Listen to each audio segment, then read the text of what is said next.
მოგესალმებით მეგობრებო, მე ვარ ვახო ჯაფარიძე, ფსიქოლოგი და ეს არის ჩვენი 21 დღიანი პროგრამის მე-11 დღე, რომელიც მინდა მივუძღვნათ ისე ურთიერთობების თემას, კერძოდ როგორ გავხვეწოთ ემოციური ინტელექტი ურთიერთობებში. მოკლედ რომ ვთქვათ, ემოციური ინტელექტი ეს არის საკუთარი თავის გაგების უნარი, სხვა ადამიანის გაგების უნარი და ურთიერთობების, ასე ვთქვათ, არსის გაგების უნარი. და ეს არის უნარები, რომელიც შეიძლება დავხვეწოთ, შეიძლება გავაუმჯობესოთ, შესაბამისად დღეს დავკავდებით ამით. თუ ეხლა შემოვერთდით ამ პროგრამას, ყველა მანამდე ასე ვთქვათ, არსებული ჩანაწერი დევს ამ გვერდზე, შეგიძლიათ ნახოთ პირველიდან მე-10-მდე და გააკეთოთ ეს სავარჯიშოები.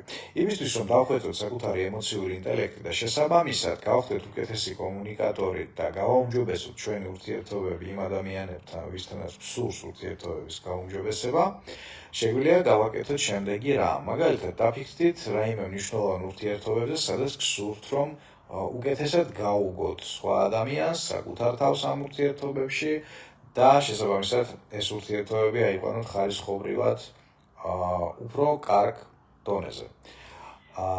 ეს სავარჯიშო კარგი იქნება, თუ გააკეთებთ ამ სავარჯიშოს დახუჭული თვალით. ხუჭავთ თვალს და წარმოვიდგენთ ჩვენი ურთიერთობების პარტნიორს და დარწმუნდით, რომ მისი გამოსახულება ჩანდეს, ასე ვთქვათ, რეალურ ზომაში, არ უნდა იყოს დაპატარავებული, არ უნდა იყოს გადიდებული. და მიაქციეთ ყურადღება, როგორ აღიქვავთ ადამიანს, ასე ვთქვათ, თქვენი პოზიციიდან, როგორ ჩანს, როგორ ჟღერს, რა რეაქციას იწვევს თქვენში, ცოტა ხანი დააგვერდით, ასე ვთქვათ, საკუთარ შინაგან სამყაროს, ოღონდ მნიშვნელოვანია ამის გაკეთება დახუჭული თვალით. შემდეგ წარმოიდგინეთ, რომ ხედავთ საკუთარ თავს თქვენი ურთიერთობების პარტნიორის თვალით. აი, ბუკვალურად წარმოიდგინეთ, რომ იმის თვალიდან გამოიხედოთ და ინახეთ საკუთარი თავი.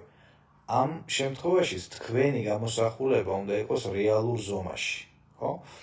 და სხეულის შეგრძნებები მოგიყვებათ იმის შესახებ, თუ შესაძლოა, ასე ვთქვათ, რა რეაქციები აქვს პარტნიორს თქვენზე, რა განწყობა აქვს თქვენს მიმართ.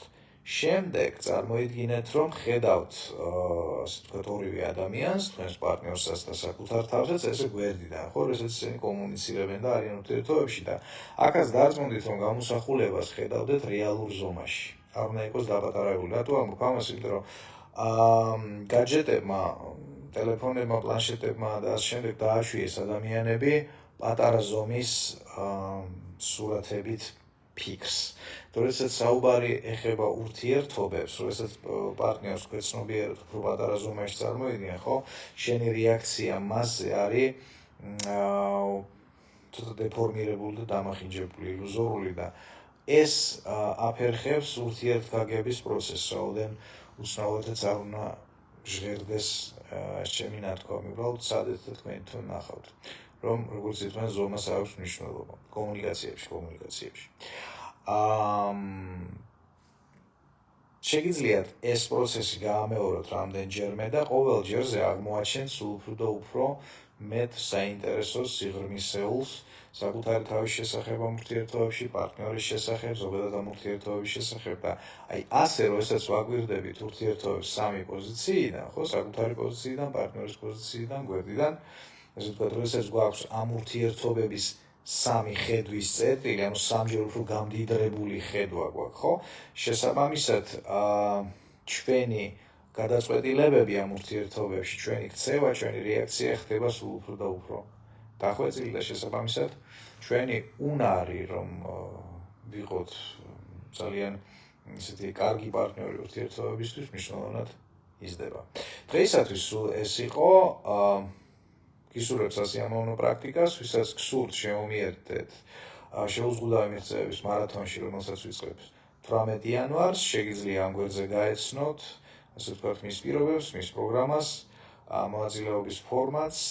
გარდა ამისა, მარათონის ბმულს ვსდავდებ ამ ვიდეოს კომენტარებშიც. გისურვებთ სასიამოვნო გააზრებებს, ძალიან სასარგებლო მუშაობას საკუთარ თავზე და მომავალ შეხვედრამდე.